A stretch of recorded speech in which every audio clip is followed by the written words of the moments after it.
let me just make sure my interpretation is set right.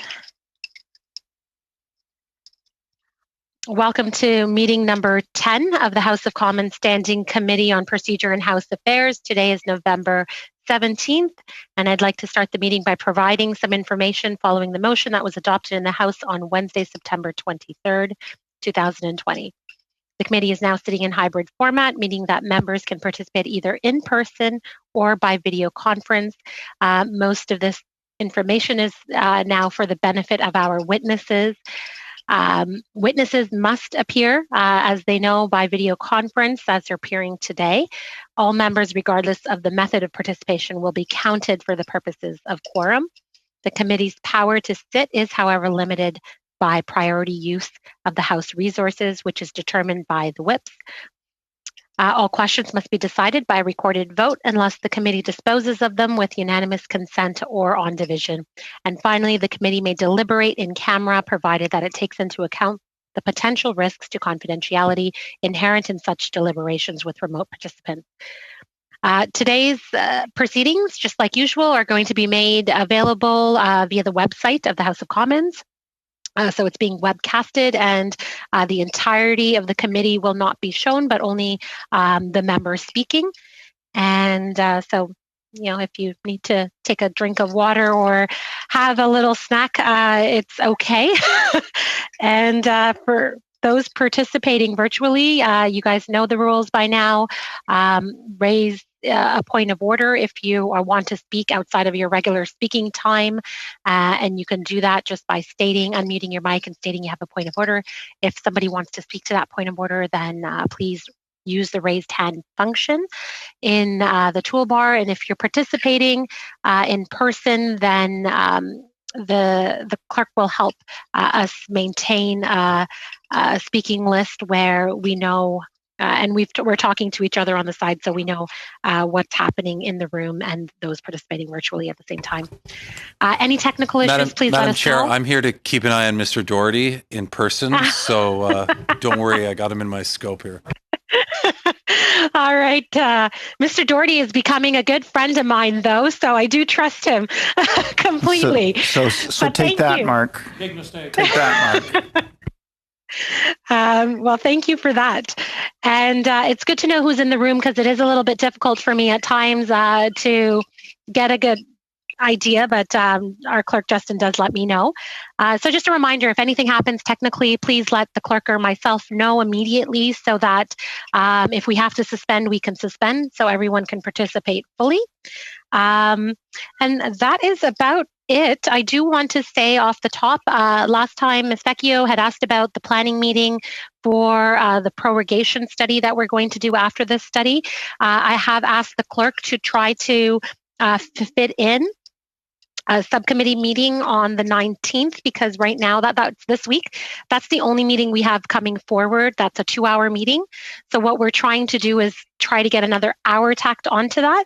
I don't know if it'll take an hour, but at least we'll have the resources for an hour. And we're just finding out whether we can get that, and then we could tack it on to Thursday's meeting.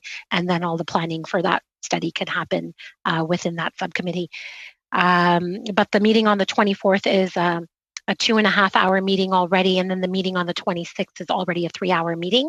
And it's become very difficult to get slots outside of our regular meeting times. So that's the issue that we're having right now, with a lot of the other committees also going 2 days a week.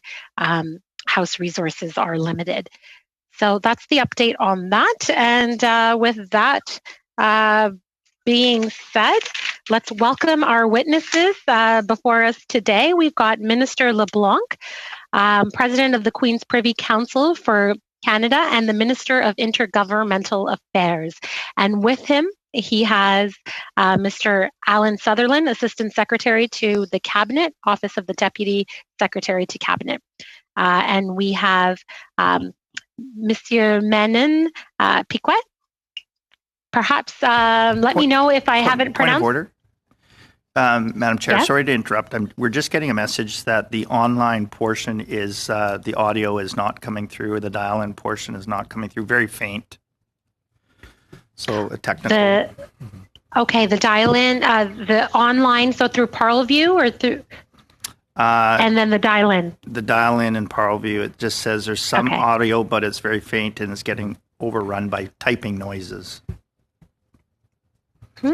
Madam Chair, we'll look into that from the room here and try to address the problem. Okay. All right, so we've got the tech team on that. Thank you for raising that, Mr. Doherty. Hopefully we can resolve that because we do want our staff to be able to hear us and participate.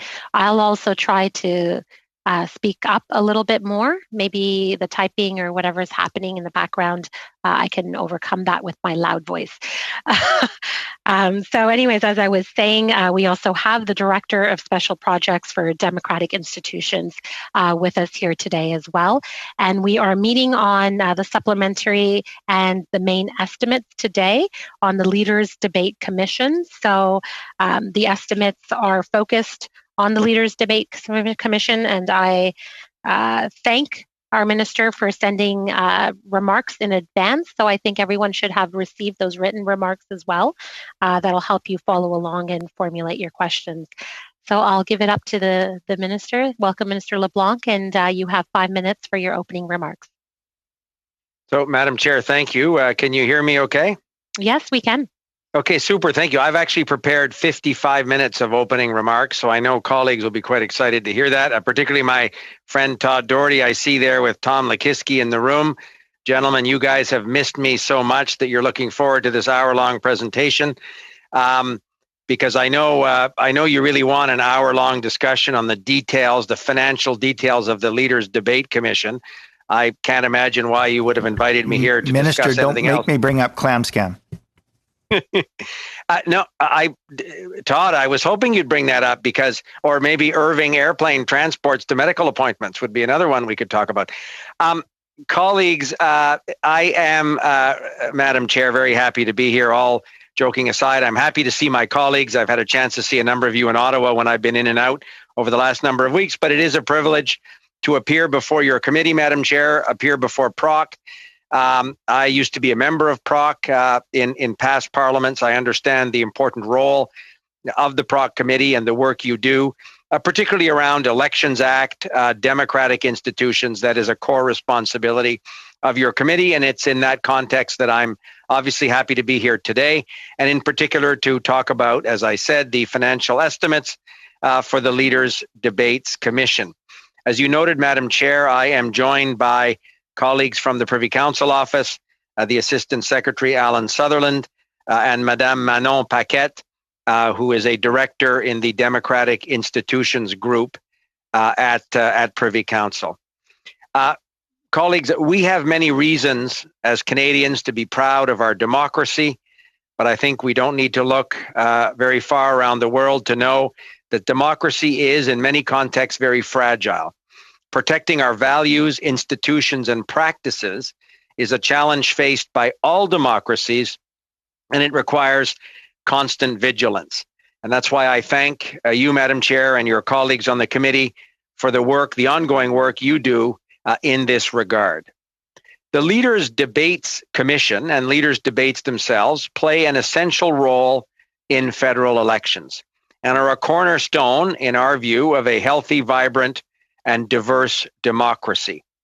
Since its creation in 2018, the Independent Leaders Debates Commission has engaged Canadians in our federal elections and provided a platform for citizens to compare and learn more about prospective prime ministers and their ideas for our country.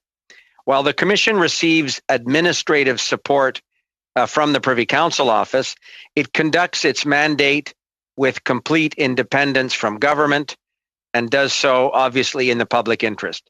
That's why on November 6th of this year, I announced that the Leaders Debates Commission, originally established to organize debates for the 2019 general election, would remain in place for the next general election as well.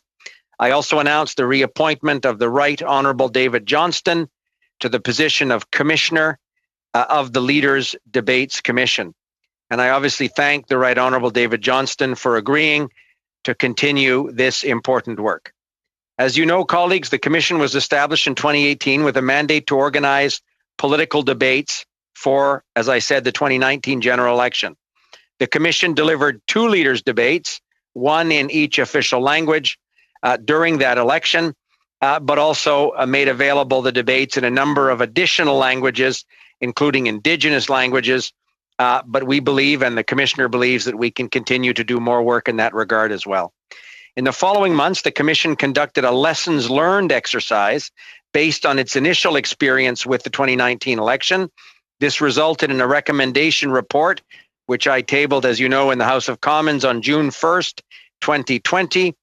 This report included 10 precise recommendations that seek to inform future debates in Canada.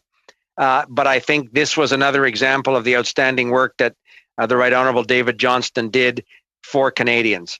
So as President of the Privy Council, I've been mandated by the Prime Minister to consider the report of Canada's Leaders Debates Commissioner on how to further improve leaders' debates and ensure they continue to be a central part of federal general elections.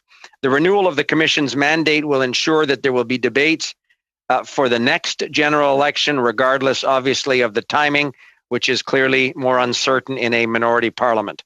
The supplementary estimates B include an amount of $4.6 million for the Commission, which reflects the amount allocated in the 2018 federal budget. These funds are set into a frozen allotment and will only be available to the Commission once the 44th general election is called. The supplementary estimates B also include an amount of $800,000, which seeks to ensure that the Commission can lead the necessary preparatory work ahead of the next general election. This amount represents funds that were not spent by the Commission during its initial mandate and have been moved, therefore, into the current fiscal year. Si vous me permettez. With your permission, Madam Chair, before concluding, I would like to thank this committee for its ongoing study regarding the conduct of a federal election during a pandemic. As the Chief Electoral Officer notes in his special report to Parliament, it is paramount that we protect the health and safety of electors, election workers, candidates, and other persons involved in the conduct of an election while continuing to maintain the integrity of the electoral process. I look forward to reviewing the upcoming committee report. I look forward to hearing about your conclusions, your recommendations, and proposals to this government on how we can work with your committee to decide on next steps. We understand the urgency of being ready, as the Chief Electoral Officer stated, and that's why your committee's work is so important. And so, Madam Chair, once again, thank you. Thanks to the members for the opportunity to appear today. And I look forward to answering any questions you may have. Thank you very much, Madam Chair. Well, thank you for being here today, and thank you to your team, Madame Paquette and Mr. Sutherland. Thank you so much. And I've got to say, we had missed the Chief Electoral Officer in here already on that study, and we are seeing him just this Thursday this week again on the estimates, but we're looking forward to getting that study completed. So you know what this committee is thinking when it comes to an election and how we can be ready. Okay, so we'll start with the first round of 6-minute questions with Mr. Doherty. Thank you, Madam Chair, and thank you to the Minister. It's good to see you here, Minister. Always good to see you in the House and in good health as well. Minister, why is the government spending money on preparing for election debates in the middle of a pandemic? Well, Madam Chair, through you, we believe, obviously, that it's important for the Leaders Debates Commission to be prepared. We know that a general election in a minority parliament can happen at any time, and we think it behooves our democracy to have that structure in place to be prepared to organize independent debates when the next general election is ultimately called. Minister, in the last session, the Liberals pushed through the elections regulations without debate in the House of Commons. The Liberals hired a Liberal-connected polling firm to determine who participates in the debates and appointed Craig Kielburger of the We organization as an advisor. Now, since then, we've come to understand the connection of the Kielburgers to the Prime Minister and his family. Would it be safe to say that complete independence that you spoke of in your opening remarks is now in question? I probably won't surprise you, Madam Chair, that I don't agree with that assertion. The Commission, I think the Right Honourable David Johnston is an example of an outstanding Canadian whose integrity and independence should be well known. Minister, Minister, could you then tell us what role Mr. Kielburger played in organizing last year's debates?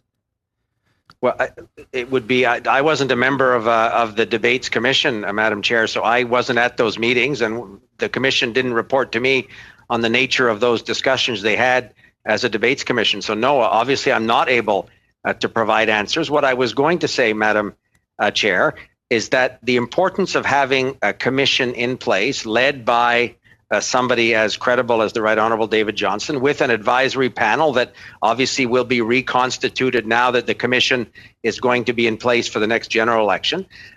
We will happily work with all parties in making suggestions of an advisory group. Great. Mr. Johnston ultimately is the appropriate person to decide who should be on his advisory group, and we trust his judgment. Great. Well, those are great comments, Minister, but this is a simple question now that you've said that. In terms of in keeping in line with a complete independence, will you commit to appointing a panel that includes representation from each party in the House of Commons to provide input to the Elections Debate Commission in order to prevent a debate plan that favors one party over the other?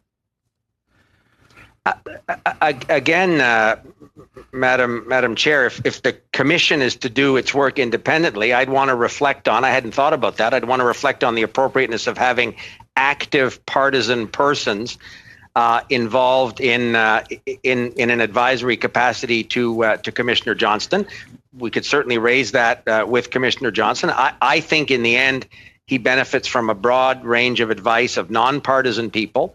There is a process, for example, where political parties interact with Elections Canada in a well-established committee or structure that Elections Canada has to hear from representatives of political parties. I'm not sure, Madam Chair, it behooves us to have political parties directly involved in the Debates Commission. I trust David Johnston, and I think Canadians would as well. Minister, can you prepare an oral accounting of the amount that was spent last year? We're 8 months since the end of the fiscal year. Can you table that with our committee?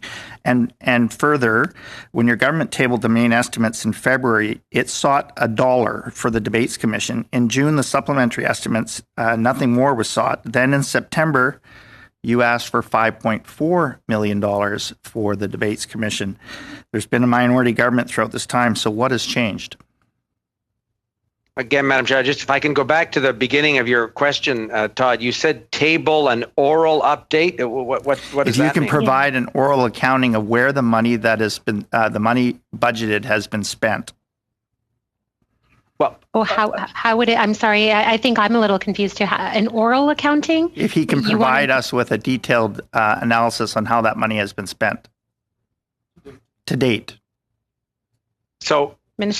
Yeah, sure, Madam Chair. I mean, I can take a crack at that. Obviously, Todd, and I will ask Assistant Secretary of the Cabinet, Alan Sutherland, who probably has some of the detailed information you're looking for now. And obviously, if it's not adequate, we'd be happy to ensure, Madam Chair, that we provide the committee in writing detailed questions around that spending. Obviously, we can do that, but Mr. Sutherland, I think, can offer perhaps some precisions.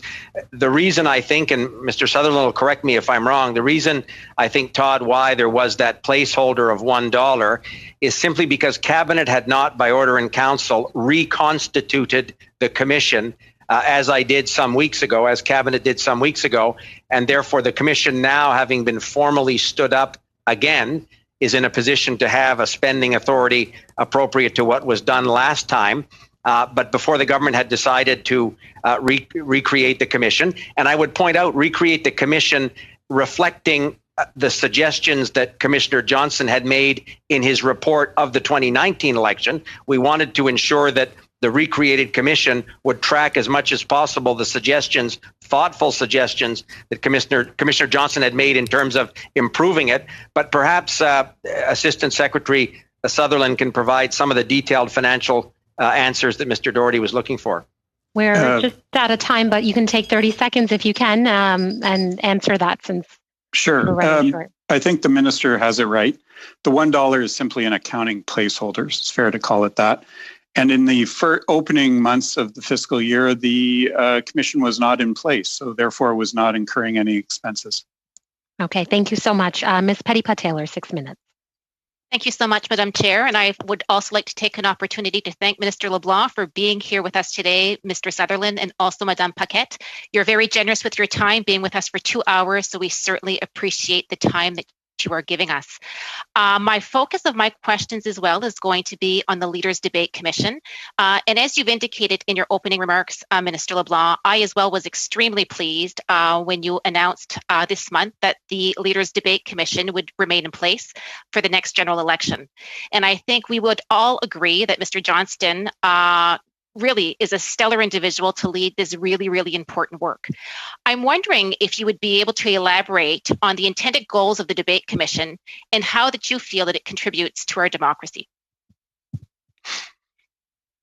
Well, Madam Chair, through you, Jeanette, thank you for the questions. And I too share your view that Commissioner Johnston is exactly the appropriate person to lead this exercise. It won't surprise you or any colleagues. I think he's probably the second best Governor General our country has had since Confederation. Obviously, with my father having ranked just slightly higher than him. He had inspired Canadians in his work as Governor General, an example of exactly the kind of worthy Canadian that can do, I think, a great service to Canada in that office. So we see his continuing effort to do voluntarily this work. He's obviously doing this work, volunteering his time to lead this commission, because we, I think, recognized in previous general elections the inability. They used to be referred to as sort of a consortium debate, where different networks would get together and form a consortium which would have, and we can all remember some of the great moments where Mr. Mulroney became Prime Minister, Pierre Trudeau's debates with Mr. Clark. I remember as a kid watching those. They were seminal moments in a general election campaign. But the media landscape has changed. The way Canadians consume news, the real risk of disinformation in an election context. We thought that if we had a credible structure, like many other democracies have, we saw in the United States, the Presidential Debates Commission, in spite of the turbulence that election saw, the recent election in the United States, the Presidential Debates Commission continued to function and offer, in that case, Americans debates with the two contenders to be president. So we think having a structure that's independent and credible, that works obviously with party leaders, because they are the key participants in these exercises, and can offer at least an English and French official language debate with access in a number of other languages, simply helps to inform Canadians on the choices they have in a general election. And it's something that Canadian voters can rely on to be fair and independent, but most importantly, accessible. Because if you were to do one on a specific television network that wasn't accessible in some parts of the country, or in a language that wasn't accessible in other parts of the country, different private networks, that was a challenge in previous elections. So we think this is a good base to give everyone access to independent and well-structured debates. Great, thank you for that. What do you see are the key areas that need to be improved before the next federal election? Again, Madam Chair, thank you, Jeanette, for the question, because it tracks very much, we believe, the suggestions that Commissioner Johnston made in his report to Parliament, which, as you know, I tabled at the beginning of June. His lessons learned, for example, thought that there should be a greater role for the Debates Commission in the production, in the format of the debates. I think those of us that watched the 2019 debates, there were some concerns around the format, particularly in the English debate. I think Commissioner Johnson in his report acknowledged that. And giving the professionals at the Debates Commission a greater say in the production issues of the debate, I think may provide a higher level of rigor, obviously respecting journalistic independence. We're talking about the structure of those debates. Another thing, Madam Chair, would be ensuring that they're available in as many languages as possible, including Indigenous languages. As I say, I think there were 10 languages in the previous debates where they were accessible. I think that's the number. Alan Sutherland could correct me if I'm wrong. But again, we can do more. We can do more to ensure Indigenous languages or other communities in the country are able to benefit from those debates in a language that's obviously accessible to them. Those are just two practical things that we hope and believe that the Debates Commission will focus on for the next general election. Thank you for that. And finally, being in a minority parliament, do you see that we're going to have any additional challenges that the Leaders Debate Commission is going to have to deal with? Madam Chair, through you to Jeanette, I probably two areas, Jeanette, just off the top of my mind. Obviously, the timing. The Commission was able to know that the last general election would be in October 2019. If we could get a quick consensus at the committee, perhaps, to have a report to Parliament saying that the next general election should be as planned in October 2023, that might be helpful for the Commissioners' planning. But in a minority Parliament, that's not a luxury that the Commission will have. The timing of the election remains uncertain, so I'm sure that the need to be prepared and to plan will be that much more important, as it is for Elections Canada generally, of course. But the other unknown is what will be the context of the global pandemic. What will be the context of the coronavirus pandemic? We saw some of the discussions in the United States around having a debate, literally, where they're going to be sort of plexiglass dividers as between the podiums. They had two podiums in that debate. There likely will be more than two on the stage during our debates. So public health regulations and public health advice will essentially, assuming that election takes place where the context of COVID-19 is still a serious concern, that again would behoove the Commission, I think, to be very on top of public health advice to ensure that can successfully be prosecuted as well. Thank you. That's all the time we have. Monsieur Terrien. Mr. Terrien. Alors, bonjour, monsieur. Good morning, Mr. Leblanc. Good morning, Mr. Sutherland and Ms. Paquette. I'm very pleased to hear you and have you here today. I need some assistance in understanding what's happening with expenditures, Mr. Leblanc, and I know you're here to help us with that. The last election cost about $4.6 million for the Leaders Debates Commission. Is that correct? Yes, Madam Chair. According to the numbers I have before me, this is what the Commission needed for the previous one, and it's the same amount being proposed. Now, you mentioned also that $800,000 has not been spent. Is that correct? From what I understand, that is what was left from the allotment for that year, and it was transferred to this year in preparation for the Commission. Now, I would like you to be receiving correct data, so perhaps Mr. Sutherland will correct me on some of this. Now, if I do some math, we have 4.6800 and 800,000 wasn't spent, and that was kept. Is that correct? That means that the Commission will need that $4.6 million. Again, perhaps it didn't need that $4.6 million because there was almost $1 million left. Right, I see. So if 800,000 was left over, then the costs were actually less than the amount that was allotted. Now you're projecting $4.6 million for the next debate. So in fact, there's been an increase in cost because you're saying that the 800,000 could be used in preparation for the next debate. Well, as I said in my answer to Ms. Petitpas, there is a different kind of preparation this time around because, for example, we don't know what the date of the next election will be. And I believe this provides Mr. Johnston and the Commission with that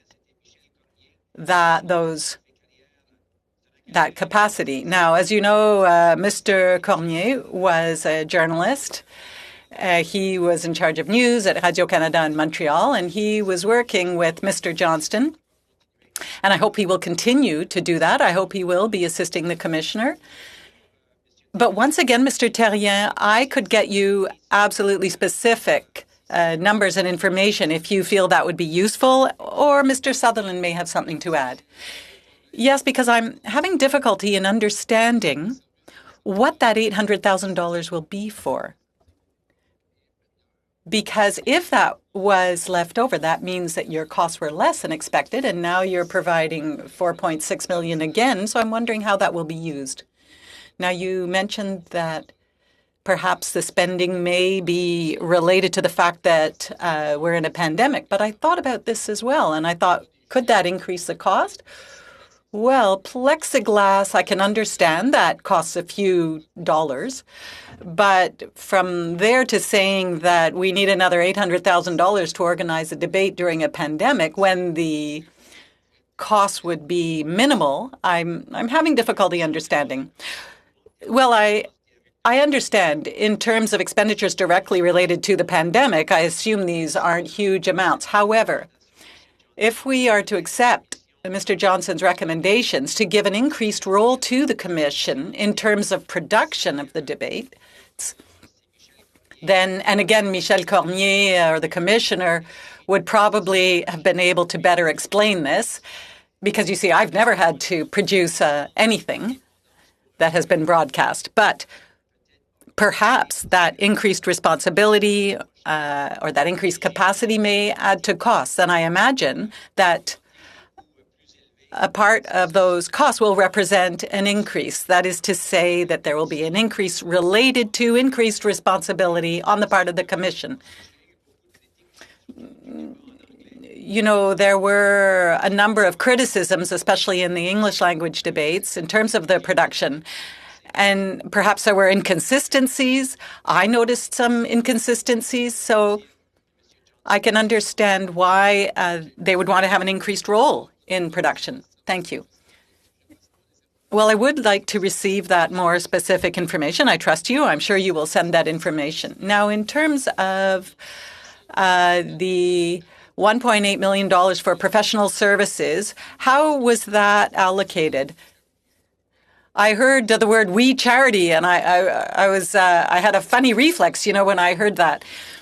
So I would like to know who those contracts were given to, if there was a tendering process, etc. Mr. Terrien, I'd be happy to commit to providing you in writing with that information, but perhaps Mr. Sutherland could add to that. Al, do you have any specific examples of this? I saw that myself, but I don't have specific examples. Is there anything you could say to add to this? So on the specific point of professional services, at least some of the money went towards legal services in response to the legal case against the Debates Commission. As you'll recall, Mr. Terrien, there were proceedings that were taken against the Commission, and so legal services were required, as Mr. Sutherland pointed out. But I do commit to providing you with more information, and I will send this information through the chair to you all. Thank you. Thank you very much. I do appreciate that. Thank you, Minister LeBlanc. I just wanted to inform the committee about the phone lines. There's still some difficulty with volume if you're hearing from your staff on the phone lines. The technical team has been working hard on it to try to resolve the problem. They're trying to work on just figuring out where the problem lies within the phone lines, but there's been a suggestion that in order to there's another way to resolve it, and that would involve, I guess, shutting down the whole meeting for 20 minutes and doing a reboot. I don't think that's ideal. We would lose a lot of time, and nothing guarantees it's going to be only 20 minutes. In the meantime, they're going to continue to work on the line, and if it's not possible, then they'll inform us again. But if you can let your staff know that they should also tune in through Parleview, I know that there is a delay through Parleview, but I think in the meantime, that may be helpful. Okay, so we will continue with Mr. Blakey for 6 minutes. Thank you very much, Madam Chair. And I just want to start by thanking the Minister for his comments about the importance of democracy and acknowledging his words to the effect that we can always do more to strengthen our democracy and make it better and work better for Canadians. Of course, I know the Minister will recall in the last Parliament, we had quite an extended conversation as a Parliament about how to improve Canada's democracy by looking at the way that Canadians vote through the Special Committee on Electoral Reform, which the structure of which was put forward by the NDP in Parliament. We were very happy to see it proceed, although we weren't very happy about the outcome, in the sense that we really did feel that the committee had managed, despite many challenges, to put a path forward.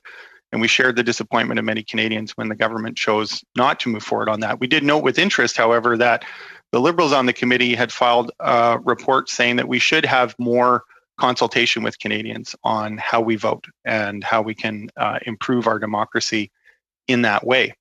And many people in civil society, including Fair Vote, which is a well-established organization that advocates for voting reform, have proposed that we have a citizens' assembly at the federal level, given that partisans within Parliament weren't able to agree on a system. Perhaps we could break the logjam by leaving it to Canadian citizens to get together, get the best information on the various voting systems, and then make a concrete proposal on how Canada moves ahead. And it's in the spirit of that our leader, Jagmeet Singh, sent a letter to the Prime Minister on November 4th, asking for his support for the initiative of establishing just such a citizens' assembly. And it's in that spirit that I want to give notice of the following motion here at the Procedure and House Affairs Committee today. That pursuant to Standing Order 108.3A6, the committee undertake a study on the advisability of establishing a National Citizens' Assembly on electoral reform to make recommendations about how to improve Canada's electoral system, including the question of how Canadians elect members of Parliament and how the makeup of Parliament reflects the votes cast by Canadians.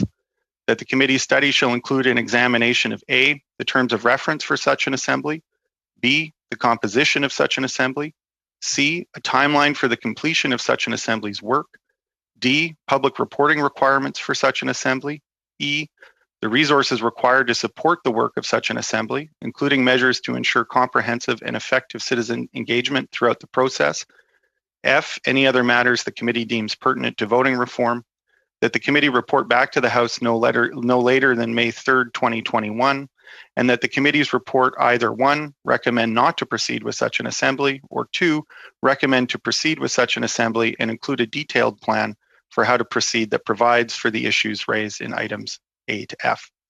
So I wanted to give that notice while you were here, Minister, in order to be able to benefit from your thoughts about how we might move forward with such an assembly, or how we might make good on the Liberal Party's own suggestion from the last Parliament that we continue to consult Canadians about the way that we vote. So if not a citizens' assembly, then what would that be? I know there are no resources set aside here in the estimates for that kind of consultation. So when might we hope also to see some financial resources dedicated to that consultation? Mr. Blakey, yeah, the volume is going down a little bit.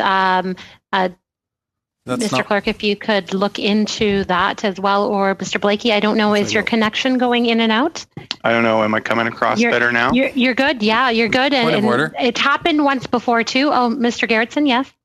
Well, I mean, Mr. Blakey even admitted in his remarks there that there's no money in this particular estimates for this. So I would respectfully suggest that this is outside of the scope of what we're discussing today. I'm sure the minister is very capable of answering this question, and he's probably chomping on the bit to get into it. But I do, think that it's important that we stick to the issue today, which is the main estimates and questions related to those. Mr. Blakey said it himself. There's no money in the main estimates for this, so the fact that he's bringing this up seems to be out of order to me. But I'll let you decide, Madam Chair. On that same point of order, Madam Chair, if I may, just to respond to the Liberals' defensive and I've paused your time, Mr. Blakey, a little while back because I was going to tell you that I was going to give you time to introduce this, or to put this motion on notice at the end of the meeting, and maybe perhaps I should have stated that at the beginning, but I wanted to see how the meeting goes and how much time you would have. So I have paused your time a little while back. I think that it isn't within the scope of the estimates right now, but it's still a fair point. I did sit on the Electoral Reform Committee that traveled the country studying this very important issue with your colleague, Mr. Cullen, and we had a very good time hearing from Canadians about this very issue. As to whether it's relevant, you can make the statement that you wish, Mr. Blakey, and perhaps we can see if Minister LeBlanc would be willing to share any of his ideas on the issue. Well, thank you very much, Madam Chair. I think it's important to note, experienced parliamentarians, including the Minister himself, will know that decisions and conversations about the estimates are as much about what is not in them as they are about what is in them. And I've participated in many question and answer sessions with ministers about their estimates where we discuss decisions not to fund certain priorities. And so I think it is a legitimate question as to why there aren't resources for continuing to consult or to starting a meaningful consultation with Canadians about what our voting system is. And I think, when we talk about responsible government and governments having to answer for their spending decisions, they have to answer just as much for what they're not spending on than what they are spending on. And I'm sure, I would just say to Mr. Gerritsen, who might feel more passionate for my side of the issue here, where he, on the opposition bench, is questioning a Conservative government. Here in Manitoba, we have a Conservative government that is not spending money that they should on the pandemic. And I'm sure Mr. Gerritsen isn't implying that members of the Manitoba legislature shouldn't be able to challenge the government about pandemic spending that they're not making, simply because the government hasn't made a proposal to spend money that they're not going to spend. So we have to be able to talk about spending in general. And I think it's a fair point why, particularly because we are also discussing the main estimates, not just the supplementary estimates, why funding for this initiative isn't there. So that is my defense of why I think this is quite relevant. And I'll just end by saying I look very much forward to the minister's answer. Minister, would you like to share your comments and feedback on that issue?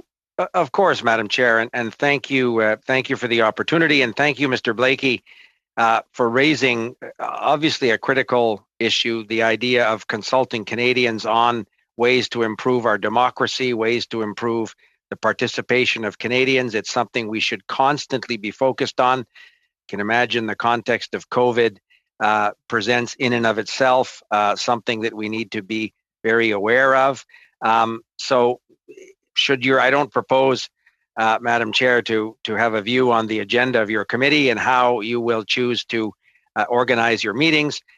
Your committee properly has the mandate to look at issues around elections, the Elections Act, voting, and I would certainly see that as a very appropriate forum to begin this conversation should your committee take up Mr. Blakey's motion. Obviously, I would, as the minister responsible for Elections Canada, but with the help of Privy Council officials, be happy to provide whatever information we might have that might be useful should your committee decide to take up that issue. In terms of what might be in future spending estimates, we'll let the Minister of Finance and the President of the Treasury Board work on those. But I do want to conclude, Madam Chair, by saluting Mr. Blakey's service in Parliament. I was a fan of your father's, Daniel. I was a fan of your father's service as a long-standing member of Parliament. There's a small sort of group of us that you would be in the group, I might be, the Prime Minister himself is, Jeff Regan is, who are lucky enough to serve in an institution where our parents served. And I remember fondly your father's service, and it's particularly a pleasure for me to see you at the committee this morning. But to see you, I haven't had a chance because in the House of Commons, we don't tend to cross over the aisle and talk to colleagues in a cheerful way as you might do, sit next to one another in a desk. But it's a privilege for me to see you here this morning, but to see you also serving in the House of Commons.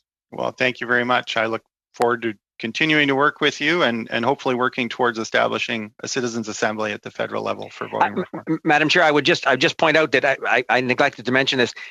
The Acadian people in New Brunswick have a number of institutions that have grown over the decades, going back hundreds of years, that all properly started with citizens' assemblies. That's how we adopted the Acadian flag. That's how La Société Nationale d'Acadie was born. So there are great examples where the Acadian populations from Atlantic provinces and Quebec have used citizens' assemblies to push forward not only our rights but issues important to Acadians. So I'm particularly sensitive to that forum. So thank you, Mr. Blakey. Thank you. Thank you, Minister. Next, for 5 minutes, we have Mr. Tucker. Thank you very much, and thank you for the witnesses for being here today. We're talking about fathers and the different roles. My father was a plumber, and I'll actually paraphrase, or I'll ask my questions as if he would ask about this spend. If you're looking at spending additional dollars or repeating additional investments in a worthwhile and I think good intended project, you would ask what was spent before. So I think probably for Mr. Sutherland, how much was spent taxpayers' dollars on the debates in 2015? Al, are you able to? Yeah. Yeah. So at the time, those debates were held privately, and so zero public dollars are spent. So we had $0 taxpayers' dollars spent in 2015. 2019, we had $4.6 million of taxpayers' dollars spent on something that the private sector was delivering. Mr. LeBlanc, what would you say to the taxpayer in your riding that had to earn that dollar and pay half of that or upwards to half of that to the government to spend on this during a pandemic? Would they say that that's a good money well spent? So, Madam Chair, thank you for the question. I believe they would, because I believe that Canadians know that there's a cost. Just if you could just pause for a minute. And your sound is not very good. Justin, can you see if the tech team can help Minister LeBlanc out? Yeah, definitely. We can see what we can do. Is this better, Madam Chair? I've paused your time, Mr. Tucker, but I'd like for you to be able to get the response. Yes, go ahead, Minister. Sure. Are you able to hear me now, Madam Chair? Is that okay? Yes, we can hear you now. Please continue. So thank you. And thank you, as I was saying, for the question. My belief is that Canadians know that there's a cost to having a free and open and fair democracy, to have elections conducted with the highest level of integrity and the fairest and most accessible Was 2015 not a fair election? Way possible. I certainly like the result of the 2015 election. I don't have to hide from you that I thought the result of that election was outstanding. But I did have a high level of discomfort as that election went on. Mr. Harper originally at the beginning he called a 79-day election. I remember because it started in August and finished after Thanksgiving in October. Mr. Harper announced that he was not going to participate in what had been known as the consortium debates. So instead, Mr. Harper sort of cherry-picked a series of venues and debates that had limited access, whether it's a university campus, whether it's a network that perhaps is not accessible across the country or not accessible in both official languages. And there ended up being a hodgepodge of debates. Clearly, I think the Prime Minister excelled in those debates. I was obviously proud of the way our leader did in those debates, and the results, I think, speak for themselves.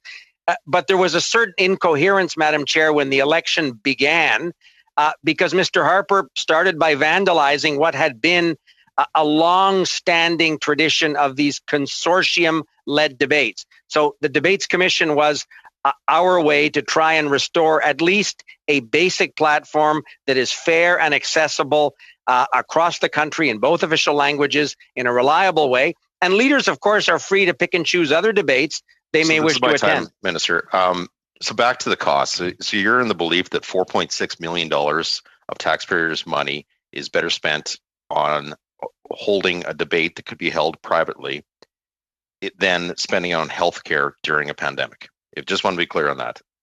No, of course not. So why are we spending $4.6 million on this? I think you should acknowledge that our government is spending a great deal on health preparedness. You think we're spending too much on preparedness? No, you're spending a lot of money.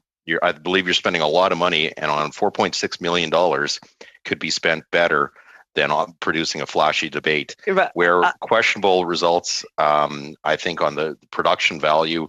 If you look back to the English debate, how many moderators we had on stage, it was somewhat a questionable outcome. And along that lines, get back to, I realize I'm running out of time here, to Mr. Make sure you leave me enough time to answer your questions, of course. Did the We Charity receive any dollars in the 2019 commission? So again, Madam Chair, I just wanted to be very clear because there was a false connection that was attempted to be made there.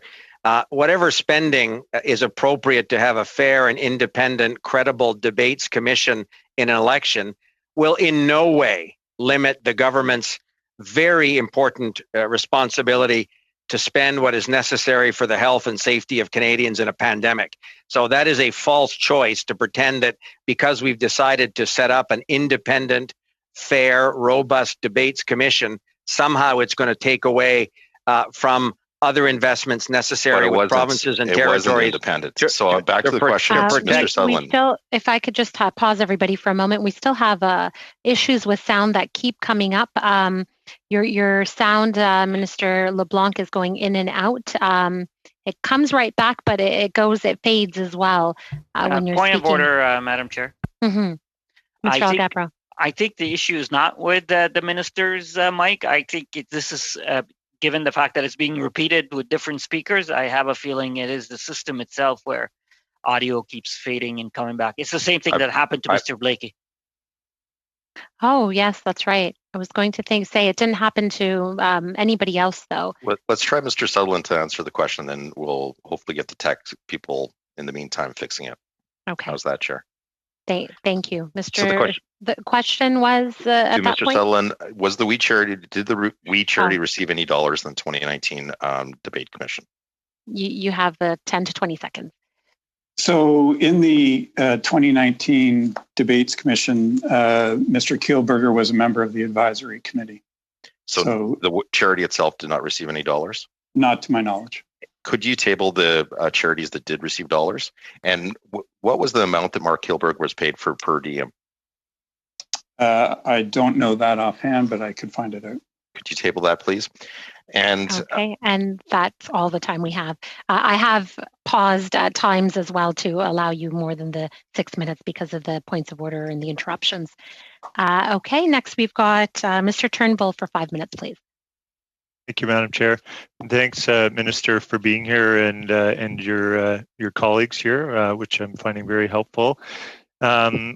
So I just wanted to follow up on the mains and the estimates. So basically what you've told us, I think, just to clarify, is that the budgeted amount for the previous leaders' debate function was actually not spent, meaning that we've been able to carry over unspent funds to cover the sufficient permanent infrastructure to help us prepare in the minority situation. Is that correct?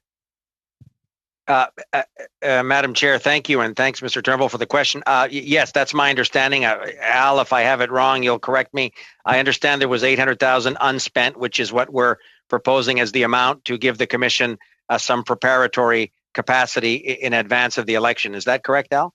Yeah, so what's happening is the money that had been allocated for last year is being used for current operations. And then, as you said in your opening remarks, the $4.6 million is the frozen allotment for the year of the debate. Great. So we haven't actually increased the amount any. We've accounted for the carryover, and we've allowed that to actually help fulfill one of the debate commissioner's recommendations, which I believe is recommendation 9, which is to have sufficient capacity in a minority situation to be able to prepare for leaders' debate at any time. Is that right? Al, go ahead. I think that's a fair assessment. I mean, part of what the Commission will be doing now is getting ready for the next, so getting making preparations so that it's ready should an election be called with national debates. Other parts of it, you could look at recommendation 10, where they look at research capacity to ensure that best practices are put in place for the next debate. And you could argue that the money being spent now could be applied to that as well.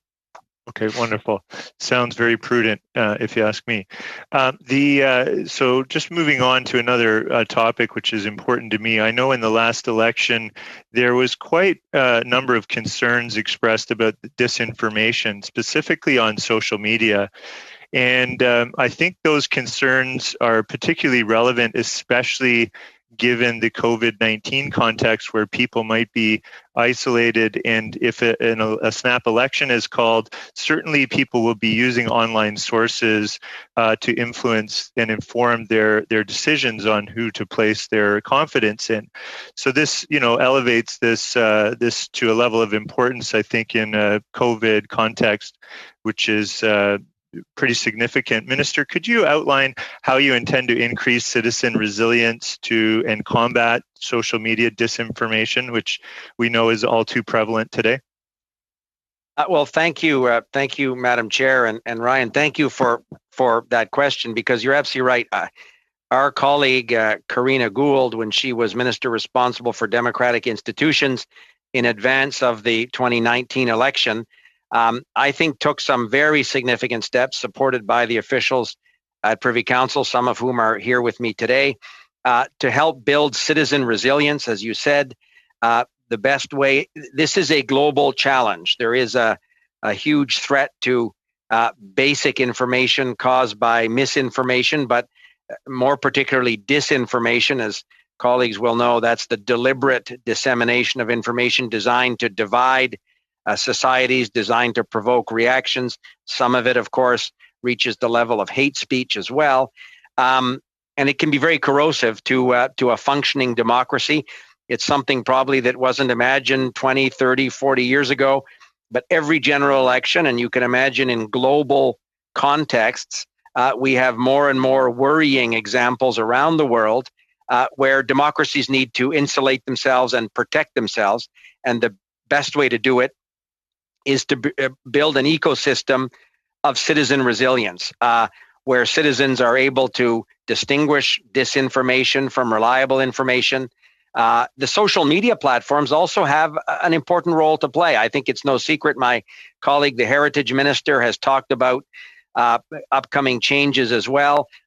We think there's a responsibility, and to be fair, a number of the social media platforms in advance of the 2019 election, the last election, advertising registries, for example, increased their transparency in an effort to ensure that they don't become a source of sort of irresponsible dissemination of information that has as its very objective to undermine and damage democracies.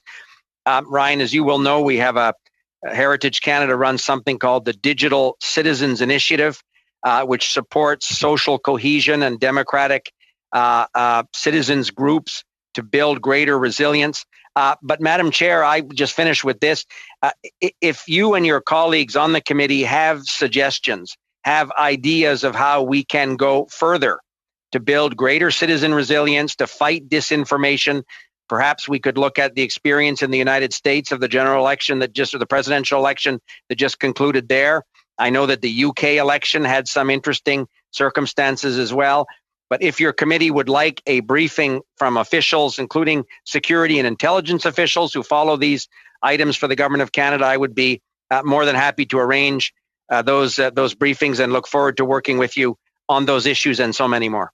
Thank you. Actually, Minister LeBlanc, it's something I'm extremely interested in. I did attend you had a virtual talk a little while back on this issue, and I definitely tuned in for that because I think it's a big issue democracies around the world are facing. And Madam Chair, as I say, I'm lucky enough to be briefed by some of the security and intelligence officials on these issues around disinformation, even foreign interference. Canada so far, heretofore, has been lucky, not immune, but lucky in terms of damage to our democracy. But we need to remain vigilant, and if in some future meeting you and your colleagues decided you wanted a briefing on this, I would be happy to arrange whatever is appropriate that the committee would like to hear. Thank you very much for that offer. Monsieur Terrien, 2.5 minutes.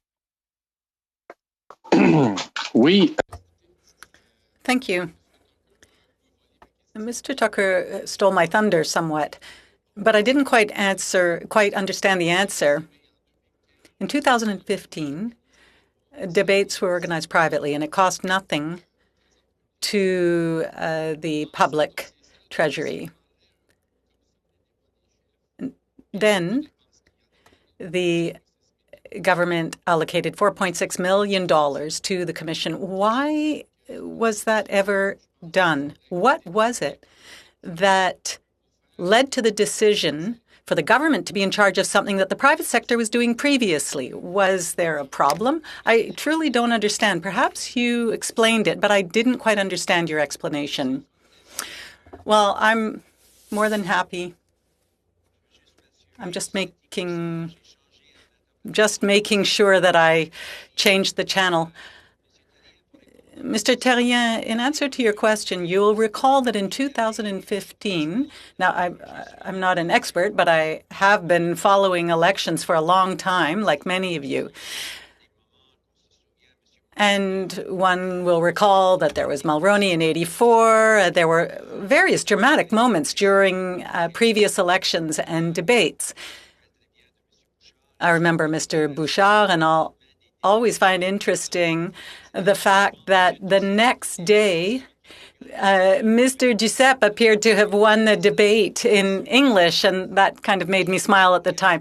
But regardless, there were debates in French and English, and these were coordinated by a consortium. And they were accessible to everyone. So whether it was Radio-Canada or CTV in English, I don't remember exactly who was responsible for what and which networks were broadcasting what. But I remember that Radio-Canada and CBC were playing a key role, and there were other partner networks. But the signal was available to everyone, to all networks. So if people wanted to follow the debates, for example, in your riding in English or French, they could do so. There was very broad access to these debates, full coverage of these debates. So whether people were connected to cable or otherwise, regardless of how they were receiving their signal, they had access. Now we can watch them over the internet. But at the time, Mr. Harper said in 2015 that he would not participate in the debates organized by the consortium. And that was the way debates have been organized forever. Instead, Mr. Harper decided to pick and choose where he was going to participate in various fora. Now, I don't understand the Conservative strategy at the time, but he wanted to be able to decide how he was going to participate and where he was going to have an impact. Now, it's different when the Prime Minister decides not to participate and major political parties want to participate. So we felt that there should be a minimum consistent platform. It didn't exclude parties speaking elsewhere. Now, at the time, I was in hospital in 2019, and I was watching the debate from my hospital room. Leaders can decide to participate in other fora, but at least with a commission that has the mandate to produce in partnership with other networks a debate that will open to everyone, then you have that access. And you don't end up with situations where some regions can only access it in French or English. I don't think everyone in New Brunswick had access to TVA to see the debate that I saw during the last campaign when I was in Montreal. So here you have this common platform, and that's why the commission was established. Now, we should see what happened in 2015. I remember at the beginning of the campaign, there was some concern that was starting. Unfortunately, Mr. Blakey. Thank you very much. I just have, I suppose, what it amounts to an accounting question, although I think an interesting one. I note that that 5.4 million of the dollars requested are requested under the heading of the of the Leaders Debate Commission, and the additional $800,000 for what you have indicated as preparatory work is under vote 5 of the Treasury Board submission in the supplementary estimates. I'm wondering why the additional $800,000 wasn't included in the request for the Leaders Debate, and what difference it makes to have it in vote 5 as opposed to along with the Leaders Debate Commission. Madam Chair, that's a very good question. It's a technical question. Instead of Mr. Blakey trying to make up an answer for you, I'll let Al Sutherland answer it. And again, for any of these technical questions, Madam Chair, we'd be happy to provide through you to the committee any specific answers in writing that aren't sufficient for any of these questions on spending. But Al, can you help Mr. Blakey? Thank you. Yeah, and happy to provide follow-on information too. The $800,000 is for current operations. What's different about the $4.6 million is that it's in the frozen allotment, which means it is held back by Treasury Board until such time as it's needed for the actual conduct of the debates. And so that's the difference between the two sources of funds. Okay, so the money that's being requested under vote 5 under Treasury Board would flow now, and the money that's being requested under the Leaders Debate Commission is the money that would be held over. Okay. Yes. I am interested to know with the allocation of $800,000 for preparatory work. I know it's been suggested that the leaders, it's been suggested by some that the Leaders Debate Commission have a permanent infrastructure and continue to exist between elections. So I'm wondering, Mr. Minister, if this $800,000 is the government moving down the road towards that, if it has an opinion on that recommendation, and if that's not what this is, how would you characterize it, if not in that way? So again, thank you. That's I think a very good question. I know Mr. Johnston in his report talked about creating a permanent ongoing structure. In my conversations with him, he generously indicated that he was not seeking to be that permanent ongoing commissioner, but he would help the country again in the next general election if asked. But I think, so I'm offering you my own personal view. The cabinet hasn't made a decision on this, and it would require legislative change. And again, these would properly be matters that your committee should look at, I would suggest, or reflect on and make recommendations to the government in terms of changes to the Elections Act.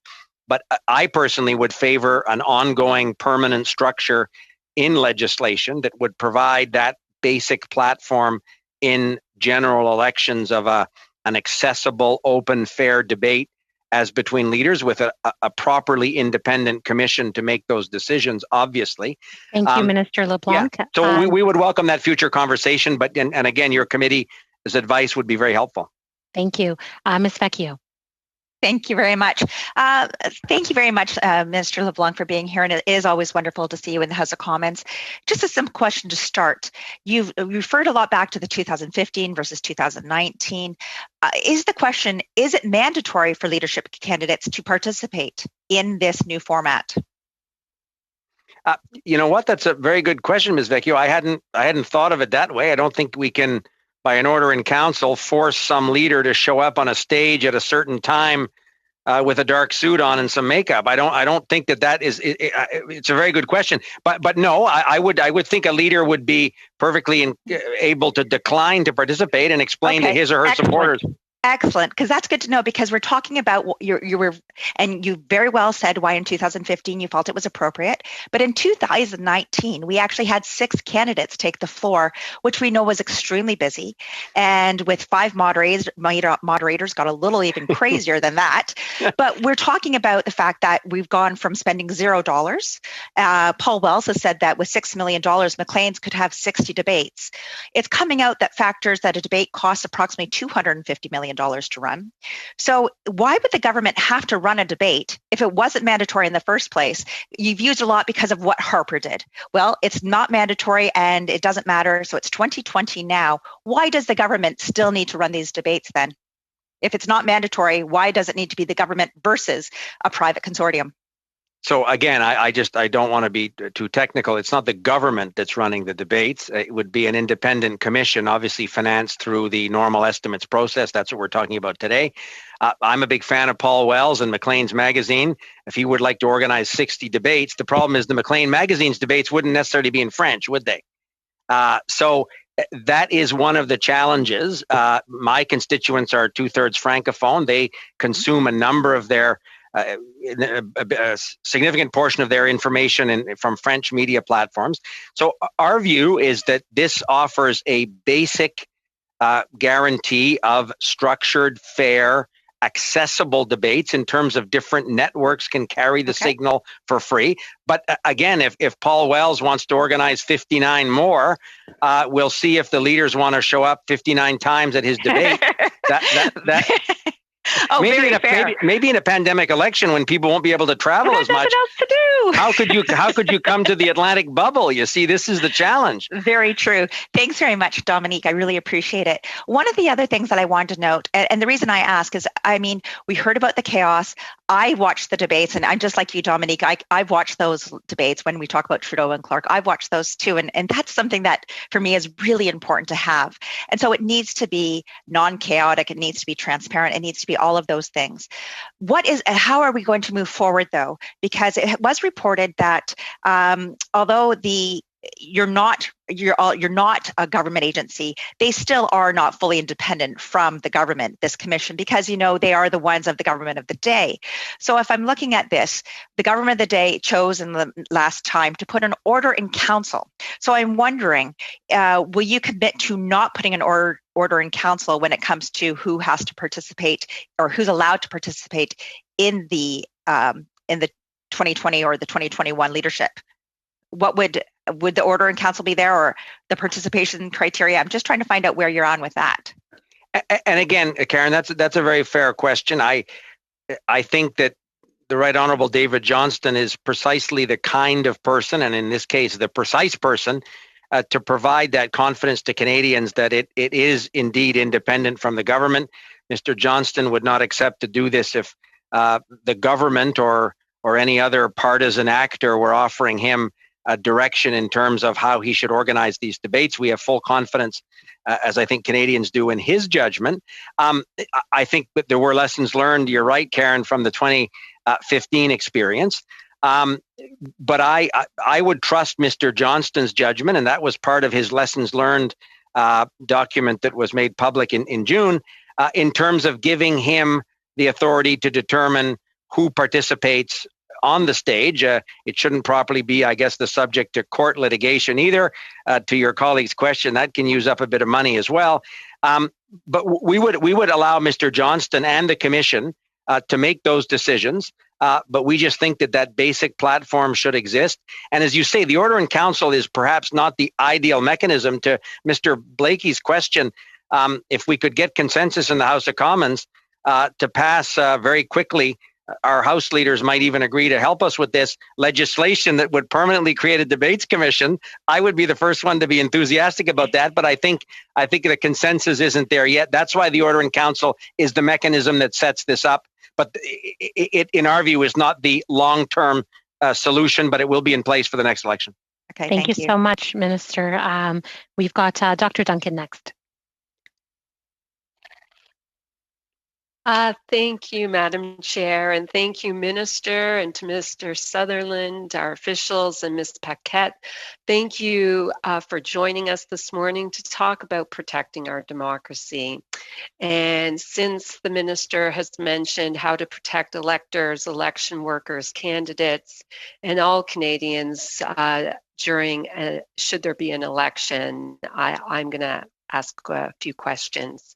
So we've had a discussion about the regional nature of COVID-19 epidemics, the increasing number of cases, and how to protect the health and safety of all involved.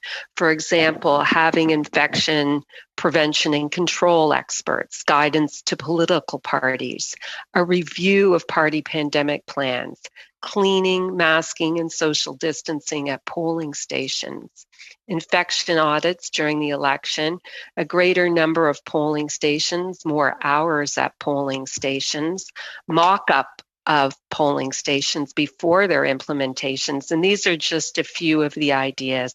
And I'd like to ask Minister LeBlanc if he has any ideas he would like to share now about protecting the health and safety of Canadians should there be an election during pandemic. Well, thank you. Thank you very much, Madam Chair, and Kirsty, thank you for your question.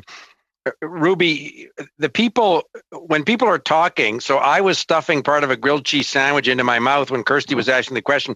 Is that visible on the screen, or?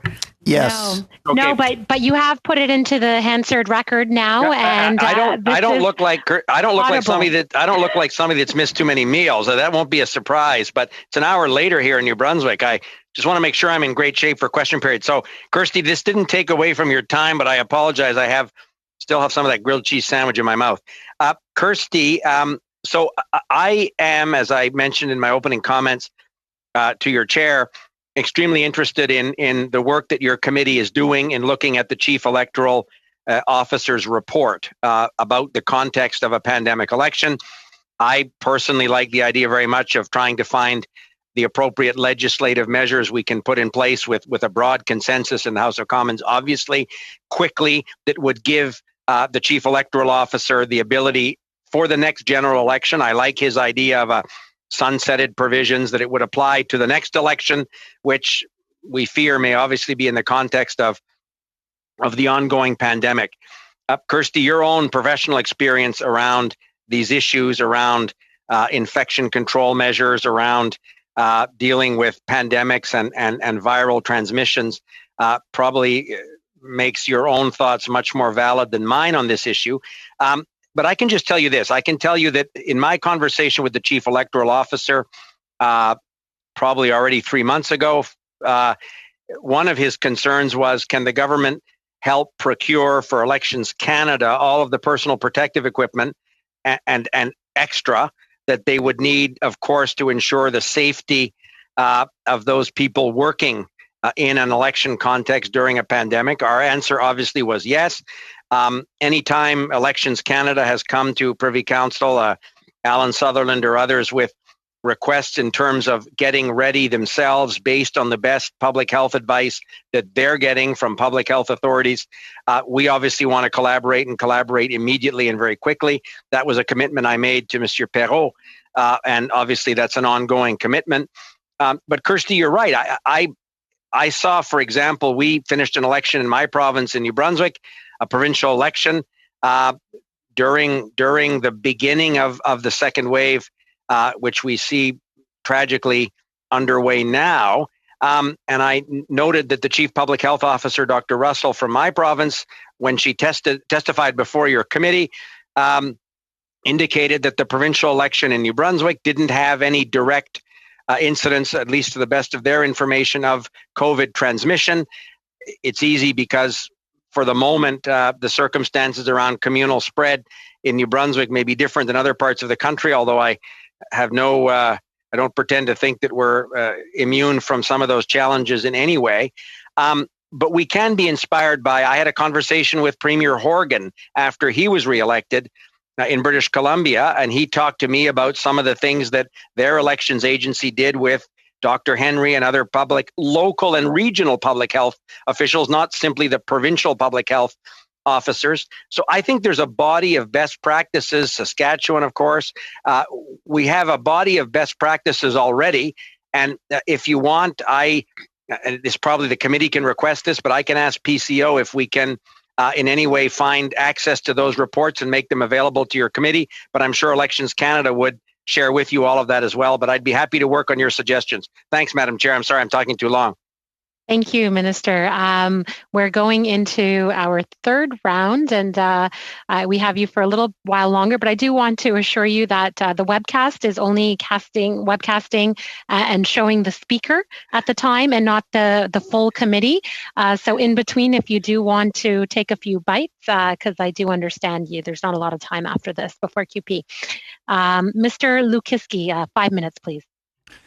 Thank you very much, and Minister, good to see you. I do have a few questions. Much of the ground has been covered by my colleagues, but I suppose my first question, and I would suggest the most important question, Minister, is how is your health?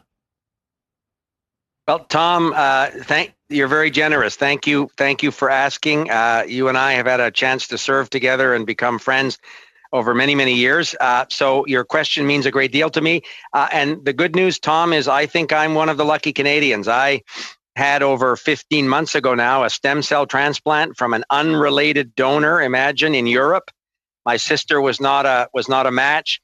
The hospital in Montreal, they don't do these procedures in New Brunswick. The hospital in Montreal found an unrelated donor who was a perfect genetic match with the same blood type as me.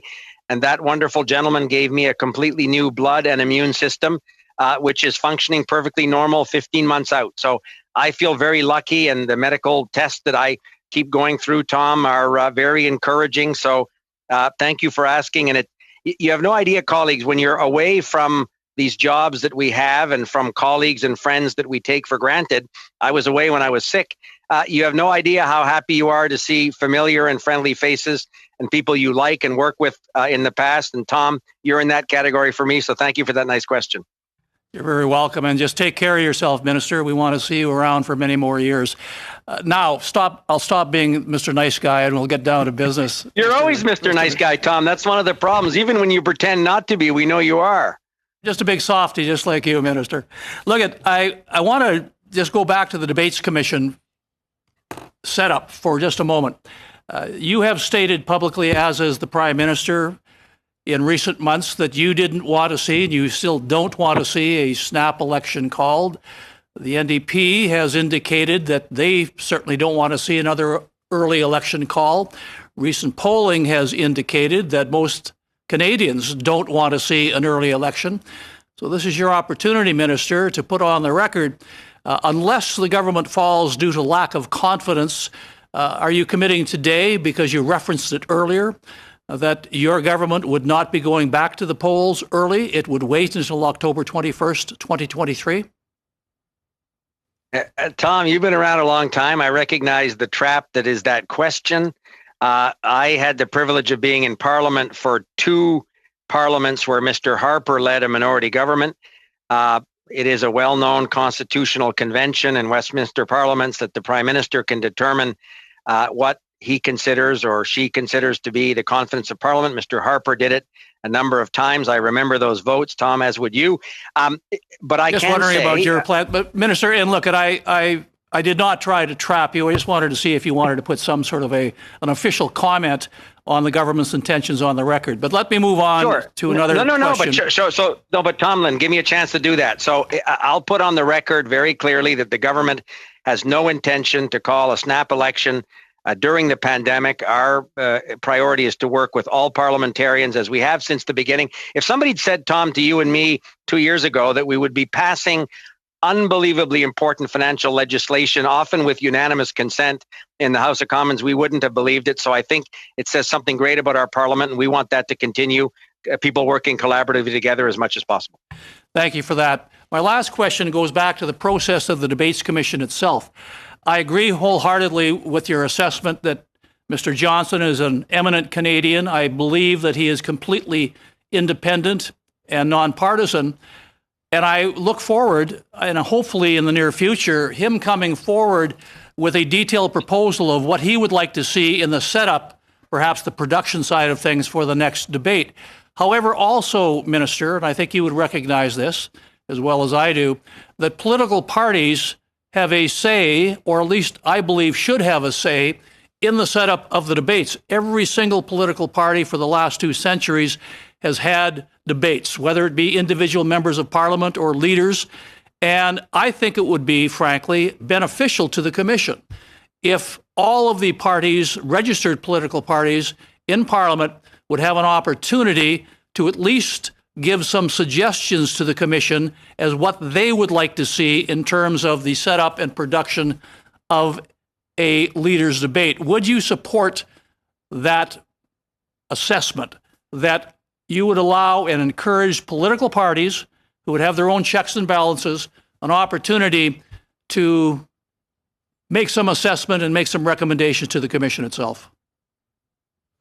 So, Tom, I don't disagree with the premise at all of what you're saying. I would have phrased it differently. I don't think it's the government shouldn't allow, or I shouldn't allow Mr. Johnston or the commission to have what structures he thinks is appropriate. But your suggestion of the commissioner, of Mr. Johnston and his staff, having a structure where political parties can properly offer advice and input into the debates process is obviously something that makes eminent sense.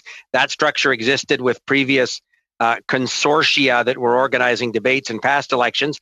Now maybe Al Sutherland can, to be honest, Tom, I actually don't know if that structure existed, because the 2019 election, I was sort of out of commission for a good chunk of it because I was sick. But did Mr. Johnston, I think, would normally have an advisory group that would provide him that kind of input from recognized parties.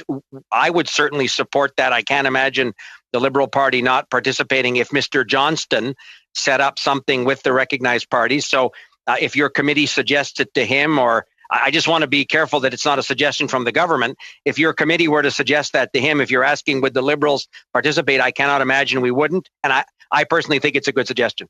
Thank you, Minister. And yes or no for Mr. Sutherland? So just to maybe clarify, my understanding is informally he did reach out to each of the parties. Yeah, it would be best answered by the Debates Commission. Yes, and in the past, I can say that Mr. David Johnston has been before this committee in the previous Parliament, and that, to my recollection, there were discussions with all of the parties as to the production of the debate and the rules that were going to be followed. But I'm sure we could have Mr. Johnston here at some point as well in the future. And Madam Chair, so I do think it's a good suggestion that Mr. Lukiski made, and if your committee were to formally suggest that to Mr. Johnston, that perhaps is a better way than having a political party itself suggest it. But if he wanted to formalize some structure, I can't imagine the Liberals wouldn't participate with other parties in that. Yes, absolutely. And I think our committee is best suited to do that. Thank you. Mr. Gerritsen, 5 minutes, please. Thank you very much, Madam Chair, and thank you to Minister LeBlanc for taking the time today. I note that you are giving us a full 2 hours. I don't think that I've been on a committee where a minister is given a full 2 hours. If I didn't know any better, I would think you enjoyed this. But in any event, Minister, thanks for taking the time. I must admit, I'm concerned about some of the comments that have been made. I think that it's extremely important for a debate commission like this to be completely independent, so that we can absolutely reduce the amount of partisan attacks as possible. I'm really concerned when I hear questions about, did the We Charity, receive money from the commission? Likewise in the States, I know that the Republican candidate was extremely critical of their debate commission. So I guess my question to you would be, how do we set up a system, or where is the commission's accountability placed in a way that can reduce that amount of partisanship as much as possible, so that it can have its own independence and autonomy, especially in the context of what you described in your opening remarks of the misinformation and the concerns that are out there in this day and age. Having this independence completely autonomous and completely separate from partisan interests, government interests, or individual political parties. Is there a way that you can see doing that? I know you talked about legislating the commission as an example, but where can we move this to give it that independence that separates it from these attacks, these partisan attacks?